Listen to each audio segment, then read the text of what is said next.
Last Christmas didn't feel like Christmas. I'm not saying that in a dramatic, life is so hard way. I'm saying that in the most literal sense. No music, no lights, no tree, just silence, cereal, and me, sitting alone in a cold Texas rental wondering what the hell happened to my life. Let me rewind a bit. A year ago, I was still living with my parents, Greg and Cheryl Langston. Yeah, I know. 32, divorced, and back in the same damn bedroom where I used to hide from their passive-aggressive lectures as a teenager. I'd lost my apartment after the divorce settlement drained my savings. And with rent prices in Austin shooting through the roof, I didn't have a lot of options. So I swallowed my pride and moved back in, telling myself it was temporary. Spoiler, it wasn't. My parents, they're not monsters, but they've got this way of sucking the air out of a room without even raising their voices. Everything is subtle with them. Guilt baked into kindness. Favors with strings so tight they choke you. And then there's Logan, my golden child little brother who still lives there like a king. No job, just Twitch streaming and acting like he invented chilling. And they love him for it. Meanwhile, I'm working freelance gigs, delivering groceries, and trying to keep my head above water, and all I get are side eyes and comparisons.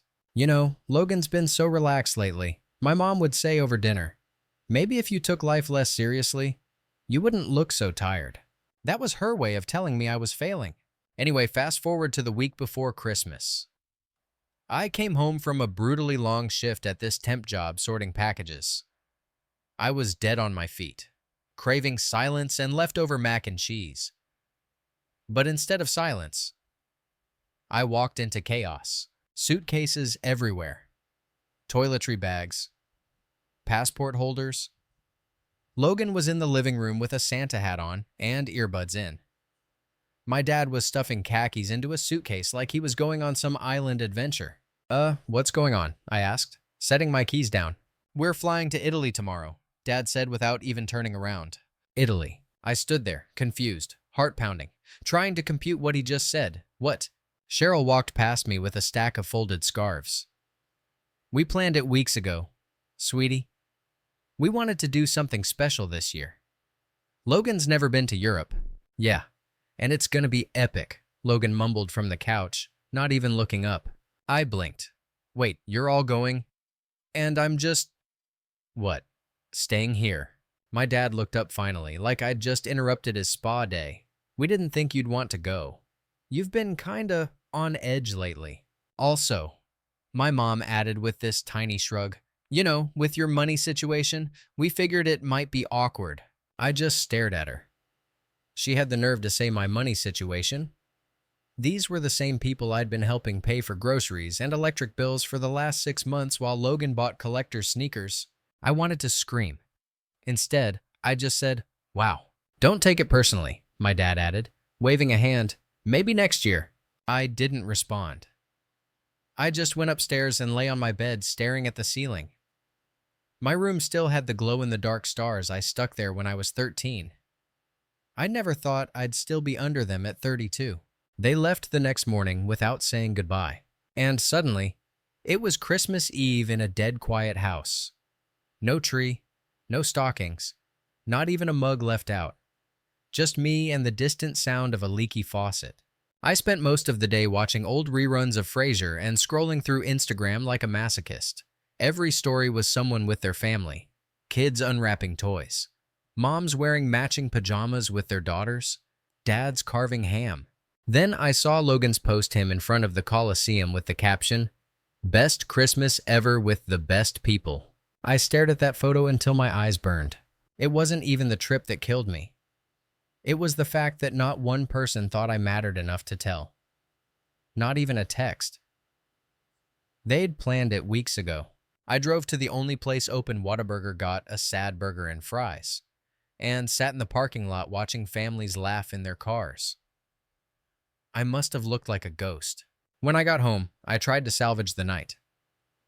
I turned on Home Alone because irony and lit a candle that smelled vaguely like cinnamon, but it didn't help. Nothing did.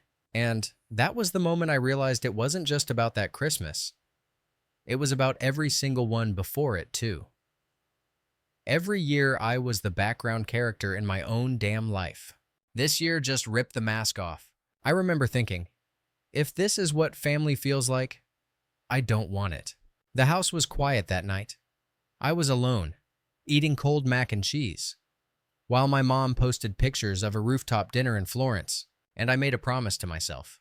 Next Christmas, I wouldn't be here. Next Christmas, I'd be somewhere anywhere else. Even if I had to claw my way out, last week, they got back from Italy like nothing happened. No, sorry, we left you. No, wish you'd been there. Just Logan dumping his suitcase in the hall, and my mom raving about Tuscan sunsets like she'd just come back from heaven. I stayed quiet. I didn't ask about the trip, didn't fake a smile. I was still raw. I figured they'd sense the vibe and give me space. Nope. 3 days after they landed, I walked into the living room after a grocery run and found them all sitting there like a damn board meeting. My dad in his recliner with that fake "I'm concerned" look. My mom perched on the edge of the couch like a judge about to hand down a sentence. And Logan with his phone out. Scrolling like this didn't involve him at all. "You got a second?" Dad asked. I should have said no. I knew something was coming. But I nodded anyway. I sat down and braced for impact. "It's about Logan," he said, and that alone made my stomach drop. Any sentence that started with Logan's name ended with my name on a bill. Cheryl jumped in. "He proposed to Amber while we were in Florence." I blinked. "You're kidding." She lit up like a Christmas tree. It was beautiful. Right on the Ponte Vecchio. She said yes immediately. I glanced at Logan. He grinned and wiggled his fingers like he was showing off an engagement ring. "Cool," I said, trying not to sound like I wanted to leave the room immediately. My dad leaned forward like he was about to say something wise. "We're helping them with the wedding. Here it comes. We want it to be special. Elegant. Something they'll remember forever," Cheryl added. "But weddings are, well, they're not cheap." I just stared at her. "And we figured since you've been living here rent-free for the past year, I've been paying rent." I cut in. Dad raised his eyebrows. "You've been contributing." "Yes, but let's be honest. It's not market value. And you've been using our utilities. Eating here." I laughed. I actually laughed. "So this is what? Retroactive billing." "Don't be defensive," Mom said, with that condescending tilt of the head that made me want to scream. "We're just saying, if you helped out a little more, it could go a long way." I folded my arms. "Define a little." Logan finally spoke, still scrolling. "It's not a big deal, man. Just like whatever you can swing. 15, 20 grand. No pressure. $20,000. Dad cleared his throat. "Actually, the full budget is closer to $117,000, and we're all pitching in." Mom smiled. "It's not like we're asking for all of it, just your fair share." I couldn't even speak. I sat there blinking, trying to decide whether to scream or just walk out the front door and never come back.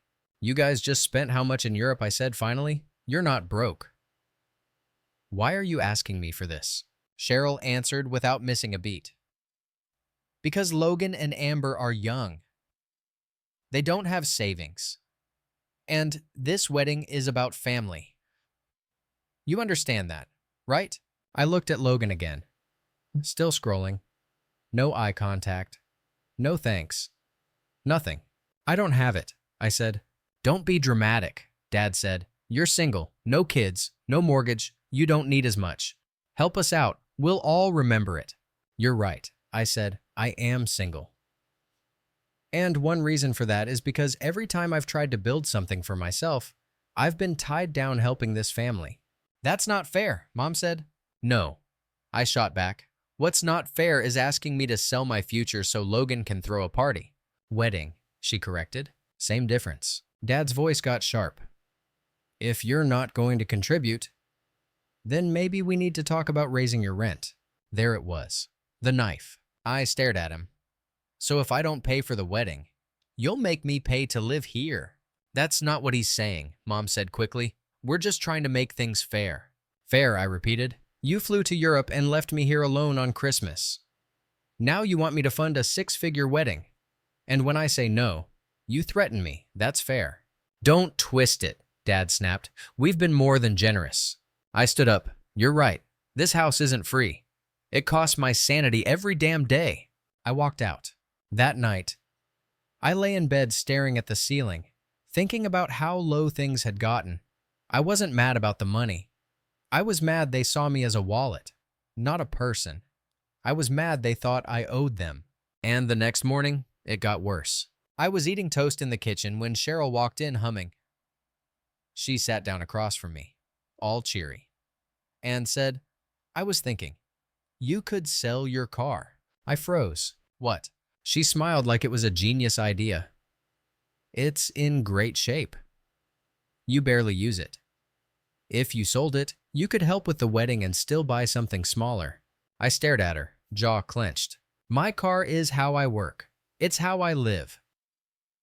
It's just an idea, she said, reaching for her tea. No need to get defensive. You want me to sell my car so Logan can rent a venue. It's not about Logan, she said. It's about all of us coming together, making sacrifices. No, I said. I've already sacrificed enough. She frowned. I just thought. I said no, and I left the table. That was the moment I realized I wasn't angry anymore. I was done. Done explaining myself. Done playing the good son. Done being the backup plan. That night, I started packing, quietly, strategically, like someone planning a jailbreak. I found a cheap studio on the east side of town. Small. Nothing fancy. But it had a door I could lock and a silence I didn't have to fight for. I packed when they weren't around. Moved boxes out in small batches. One backpack at a time. I didn't tell anyone. Didn't ask for help. On Friday night, I loaded the last bag, left my key on the kitchen counter, and walked out without looking back. No speech, no drama, no warning. Just silence. The same silence they left me with on Christmas. And for the first time in years, it felt like peace. 2 weeks after I moved out, I was sitting on the floor of my new studio eating pizza straight out of the box when I got the first ping. A text from Sarah, an old mutual friend from high school who still kept in touch with my mom on Facebook. Hey, I heard Logan's wedding might be off. Your mom seemed upset. You okay? I blinked. Off. I hadn't asked about the wedding. Didn't care. But curiosity got the best of me. I replied, what happened? She sent me a screenshot. It was a Facebook post from Amber's mom. Nothing direct. Just a vague update. Sometimes the best thing we can do for our daughters is remind them of their worth. Underneath, someone had commented, wait, did Amber call off the wedding? And the reply, yes. Long story. I almost choked on a crust. So I did what any rational adult would do. I grabbed some beer and deep dived into the world of petty internet lurking. Turns out, it wasn't just called off, it exploded. Here's what went down. According to what Sarah told me later, and a few receipts I got from Logan's now private socials, after I moved out and refused to fund the wedding, things got messy fast. Cheryl tried to make up the difference by maxing out multiple credit cards and pulling from their emergency fund because weddings only happen once. They figured they'd handle the fallout after the big day. Problem is, Amber's parents weren't playing along. They made it very clear they weren't chipping in. If you can't afford it, don't have it, was the direct quote. Apparently, that set Cheryl off. She went full martyr mode, crying, guilt-tripping, throwing shade at Amber's mom for not caring about family values. I'm guessing Amber didn't love that. Then came the power struggle. Cheryl wanted to micromanage everything. Guest list, flowers, cake, even the font on the invites. Amber tried to push back. Logan shockingly sided with Mom. Yeah. The last straw, Cheryl tried to replace Amber's choice of venue with one more Instagram-friendly and told the wedding planner, without asking, to scrap Amber's vision board. Amber was done. She packed up, called off the wedding, and moved back in with her parents. Just like that. No big dramatic post. No it's complicated status. She just vanished from Logan's life like she was never there. When I heard, I didn't gloat. I didn't feel joy. I just felt hollow. Like, of course this happened. Of course, it all fell apart. This was never about love. It was about control, money, image. Later that week, Amber actually called me. I almost didn't pick up. The number was unfamiliar, but something told me to answer. "Hey, it's me," she said, voice soft. I didn't say anything right away. "I know we barely talked," she continued, "but I just wanted to say, I'm sorry." "For what?" "For not seeing it sooner. For going along with them. For not standing up for you when I should have." I rubbed my face, unsure how to respond. "I used to think you were just bitter," she said. "But now I get it. Your parents, Logan, it's like they live in their own world. And if you don't play along, you're the villain." "Yeah," I muttered. "That's pretty much it." "They made me feel crazy," she said. "Like I was ungrateful, disrespectful. But the truth is, I was drowning, and you were already swimming away." I sat there in silence for a long beat. "Thank you," I said. "I didn't expect this, but I appreciate it." We talked for maybe 20 minutes, nothing deep, just bits and pieces. She didn't sound bitter, just tired, like someone who finally woke up after years of pretending to sleep. I didn't ask if she and Logan would ever get back together. I didn't care. After we hung up, I felt something shift. Validation. For the first time, someone else saw what I'd been dealing with my whole life. And not just saw it, named it. That night, I slept better than I had in months. But of course, peace doesn't last long when your last name is Langston. 3 days later, I got a call from Logan. I stared at the screen, declined it. Then he texted, "Please, just hear me out." I rolled my eyes, but I called him back. He sounded like someone who'd just crawled out of a burning building. Man, I screwed up. You think? I was so wrapped up in everything. I thought Mom had it handled. I didn't know how bad it was getting. I didn't say anything. I should have stood up for you. For Amber. For myself. Honestly. I just let them run the whole thing. I sighed. "Why are you calling me?" "Logan, because I miss my brother," he said, "and I want to fix things." "Fix things," I laughed, with words. "I don't expect you to forgive me overnight," he said, "but I don't know. Maybe we grab lunch. Talk. Start over." I sat with that. Part of me wanted to hang up. But another part, the part that still remembered him building Lego towers with me at age 5, felt something. But I wasn't dumb. "Look," I said, "I appreciate the apology. Seriously. But this isn't a movie. There's no quick fix. You stood by while I got chewed up for years. You let them guilt me, use me, ignore me. So yeah, I'm not ready to sit across from you like none of that happened." "I get it," he said, voice small. I hope someday." "Maybe," I said, "but not today." He didn't fight me on it, just said okay and hung up. After that, things got quiet again. Until the debt drama started. I didn't hear from Greg or Cheryl directly, they were still blocked, but I started getting weird texts from people I hadn't talked to in years. Old neighbors, church acquaintances, even a cousin I barely knew, all with the same message: "Your mom's worried. She asked me to reach out. Your dad said it's urgent. They need to talk." I ignored all of it. I knew what was coming. They were in trouble. Financially. Probably drowning in credit card debt. Maybe the house was on the line. But I didn't bite, not even a little. Then Sarah messaged again. "Your parents are asking everyone for help. Apparently, the wedding deposits were non-refundable. They're panicking." I laughed out loud when I read that. Couldn't help it. They gambled on a fantasy wedding, lost their golden couple, and now wanted a bailout. Not my problem. 2 weeks after Logan's weak apology and my radio silence, Sarah sent another message. "They're selling the house." I read it 3 times. Apparently, Greg and Cheryl had burned through their savings between wedding deposits, Italy, and credit cards. The bank was circling. Utilities behind. The image they worked so hard to protect: perfect suburban couple, successful son. Stable home was cracking like glass under pressure. I should have felt bad, but I didn't. They made their choices. I wasn't cleaning up the mess. Then it got weird. One afternoon, I was leaving my building, headed to grab some takeout, and I saw a familiar shape standing across the street. Greg, wearing slacks and a polo like he was on his way to a golf game, except he looked older, thinner, hair a little grayer than before. I stopped walking. He crossed toward me with this fake, hesitant smile I'd seen 1,000 times. "Peter," he said, "can we talk?" "No, hello." "No, how are you?" Just straight into it. I crossed my arms. "How'd you find me?" He ignored the question. "Look, we're not doing well. The mortgage, everything's behind. We might have to move into an apartment." I said nothing. "I know we haven't seen eye to eye lately," he continued, "but you're still our son. And we thought, maybe—" I cut him off. "Stop. Don't say you thought I'd want to help. Don't pretend this is about family." He blinked. "You abandoned me on Christmas.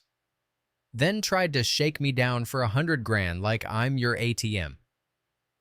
And now that everything's falling apart, suddenly I matter again."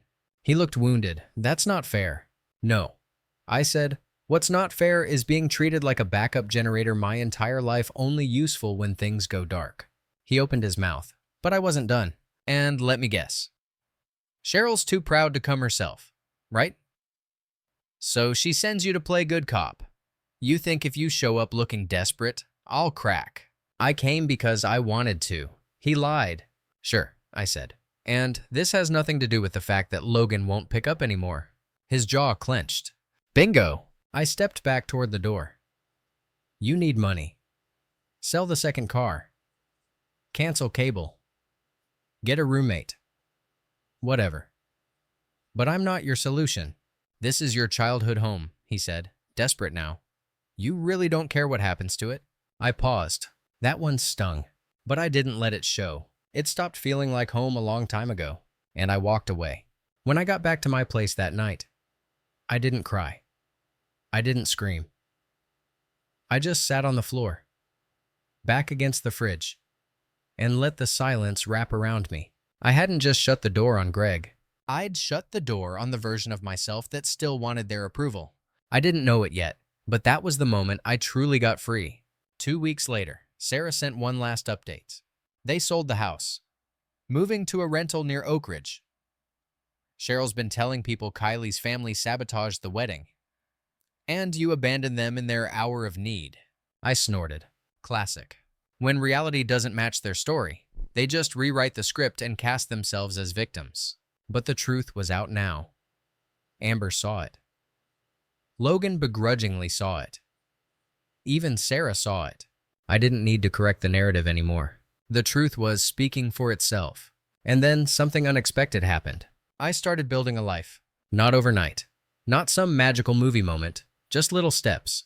I fixed up my resume. Took on more freelance work. Stopped waiting for someone to rescue me. I got a cheap desk, a better mattress, and hung up 2 string lights across the studio ceiling. It was barely 400 square feet, but it was mine. Sometimes I'd get messages from distant relatives, asking why I wasn't talking to mom and dad. I never answered. I didn't need to explain myself. Other times, I'd hear whispers Greg was working part-time at a golf course.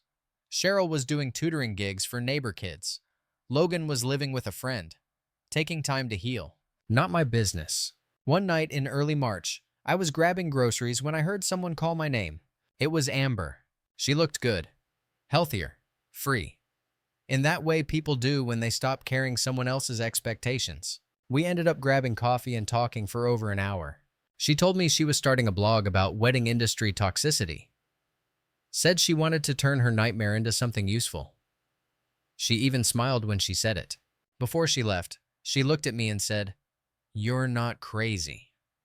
You were just stuck in a crazy system." I nodded. Took me too long to get out. She shrugged. Better late than never. I walked home that night thinking maybe, just maybe, something good had come out of all this. Sometimes revenge doesn't look like fireworks or slamming doors. Sometimes it looks like peace. Boundaries. A quiet apartment that smells like fresh laundry and takeout. A life no one else gets to control. A few months passed. It was late spring. And the air in Austin had that sticky kind of warmth that made you want to sit on a porch with a cold drink and no responsibilities. I was sitting by the window in my studio one night, editing a client's website, when Devin, my old coworker and friend, called out of the blue. "Dude," he said without even saying hello, "tell me you've seen the Facebook drama." I spun my chair around. "No. What now?"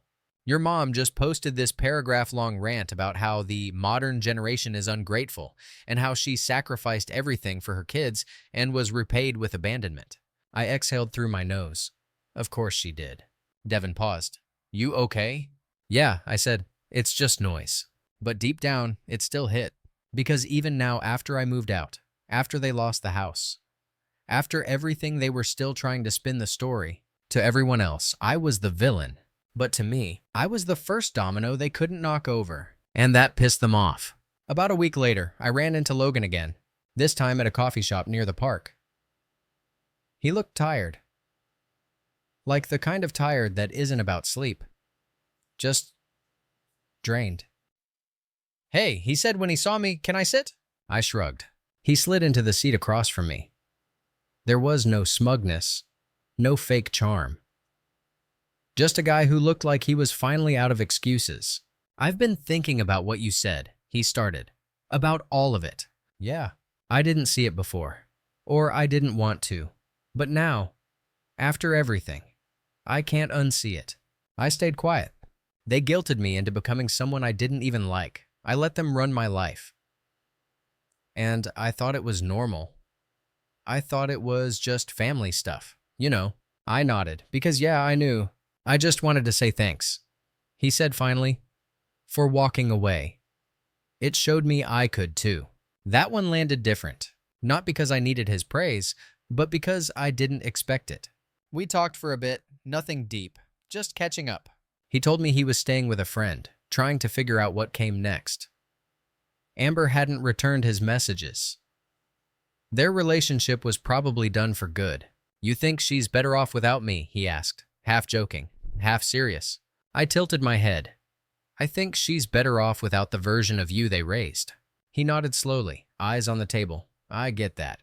Before he left, he said, "If you ever want to talk, like really talk, just let me know." "Maybe someday," I said, "but not today." And I meant it. Because even though he seemed like he was trying, I wasn't ready. I'd spent too many years waiting for people to catch up. Now it was my turn to set the pace. Summer came. Work picked up. I started freelancing for a small design firm that paid better than expected. My apartment felt less like a box and more like a sanctuary. I added plants. Got a decent coffee maker. Hell, I even bought a bookshelf. Then one day, I got a wedding invitation in the mail. Not from Logan, not from Amber, from myself. Okay, not literally, but metaphorically. A friend of mine, Emma, was getting married, and she asked if I'd be willing to design all her wedding materials. Invites, signs, table cards. Said she couldn't think of anyone more thoughtful or reliable. It was such a small thing, but I nearly teared up. Reliable. For years. I'd been the extra, the burden, the disappointment. And now someone saw me as reliable. It hit different. Emma's wedding was simple. Backyard, fairy lights, barefoot dancing. But it was beautiful in the way real things are messy, honest, warm. I stood near the dessert table watching people laugh and toast and hug. And I realized something. This was what love looked like. Not guilt, not manipulation, not grand gestures funded by debt. Just presence, respect, choice. And that's when I knew I'd made the right one. Not just leaving, but staying gone. That fall, I got a letter forwarded to me through an old college friend. Handwritten. From Cheryl. The envelope was thin. No return address. Inside was a single sheet. "Peter, we haven't heard from you in a long time. I hope you're doing okay.